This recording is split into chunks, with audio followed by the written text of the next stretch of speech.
Merhaba. Merhaba. Bugün Dahan'la cake pops yapacağız. Yani lollipop cake de deniyor.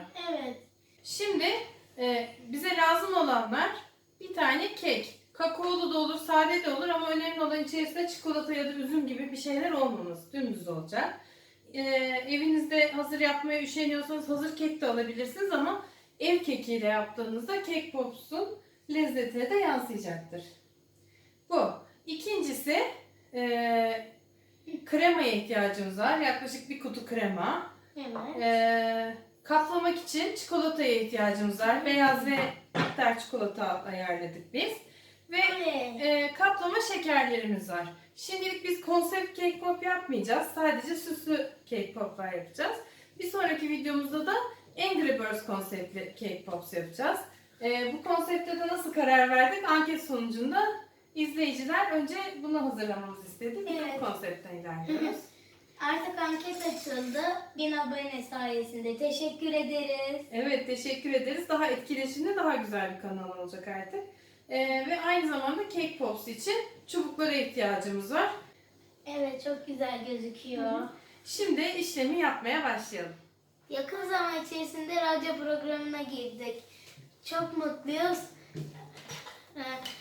Onlar bizim reklamımızı yaptılar. Biz de onların reklamını yapalım bari. Radyo Harman isimleri. Evet, Radyo Harman'da Süreyya Açıkgöz'ün konu oldu. Kendisine teşekkür ediyoruz buradan. Evet. Şimdi işlemi yapmaya başlayalım Dahan. Hadi başla. Şimdi gördüğünüz gibi keki bozacağız. Ay. Dahan keki ufalayacak şimdi. Un gibi toz haline Ay, çok getirecek. sıcak, çok sıcak, çok sıcak. Ellerim Oo, acıdı. Gördüğünüz gibi şöyle getirdik şimdi. Ama devam edeceğiz. Bu kadarla cake pops olmaz.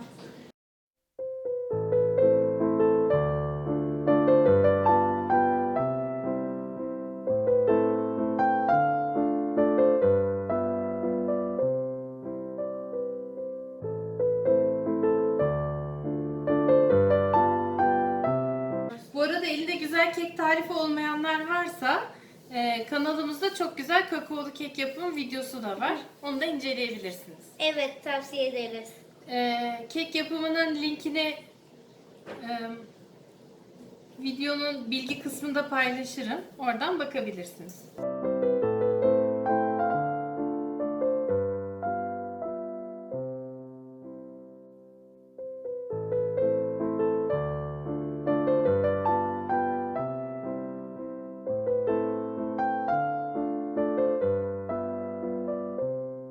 Bu arada ben de çikolataları benmari usulü eritmeye başlayacağım.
Bu arada cake pop kalıplarımız da var aslında. Böyle top şeklinde, ağaç şeklinde. Baştan kek karışımını yapıp neden onun içinde pişirmiyoruz diye düşünebilirsiniz. Ben başta o şekilde de yapmayı denedim. Yalnız o şekilde yaptığımda çubuğu taktıktan sonra yarı yarıya file verdim. Parçalananlar oldu. Birazcık bana riskli geldi ve bu kremanın tadı çok güzel oluyor. Sonradan internette inceleme yapıp bu tarifi öğrendim. Şimdi ben buna yavaş yavaş krema ekleyeceğim. Ben de Dahan da gideceğim. yoğurmaya devam edecek. Sen yoğuracaksın. Birisi dökecek, birisi yoğuracak daha önce. Öyle mi? Aynı anda mı? 1, 2, 3 başla. Çok soğuk. İyi geliyor. Çünkü hep Yoğur. bunu yaptıktan Hepsini aynı anda Sıcak dökmeyeceğim çünkü belli bir kıvam var. O kıvamı hissederek anlıyoruz. Daha yumuşak oldu şimdiden.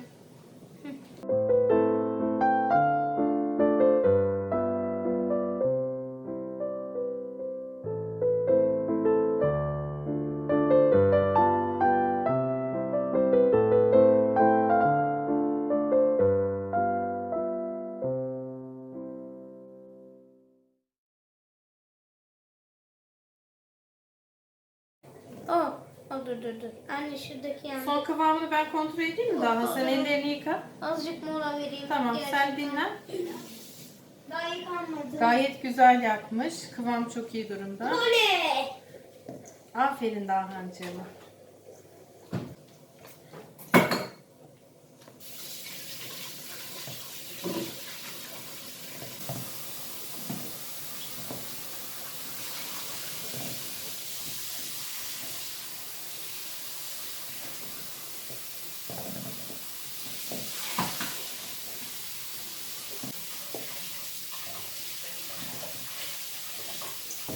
Evet, çok güzel bir hamur kıvamı elde ettik. Bakın bu şekilde top haline getirip yapmaya hazır durumda. Şimdi başlayalım. Oley! Tada güzel bir tane tabağımız var. Evet, şimdi ben bir yandan çikolataları eritmeye başladım. Tam erimediler ama en azından ilkini gösterecek kadar eridi. Şimdi şöyle yapıyoruz. Şimdi şöyle yapıyoruz. 60 derecede. Hamurdan birazcık alıyorum. Şaka. Elimle iyice sıkarak bütünleştiriyorum ve bastırarak top haline getiriyorum. Şimdi bu top haline geldi. Çubuğu taktığımızda düşmemesi için çubuğu erimiş çikolataya batırıyorum. Evet. Erimiş çikolatayı kekimin içine sokuyorum ve böyle koyuyorum. Şimdi bunun gibi bir sürü hazırlayacağım.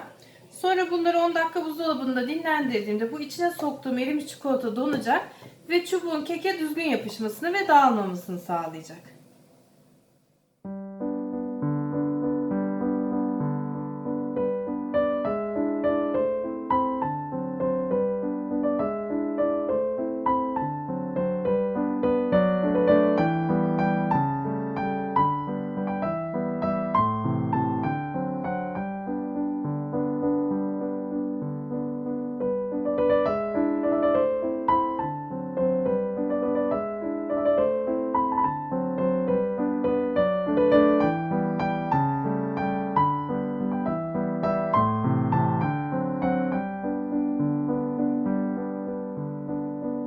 Tadına bak bakalım.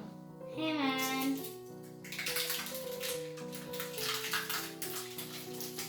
İyi. Arkası iyi durumda. Güzel. Güzel, tavsiye ederiz. Görüşmek üzere.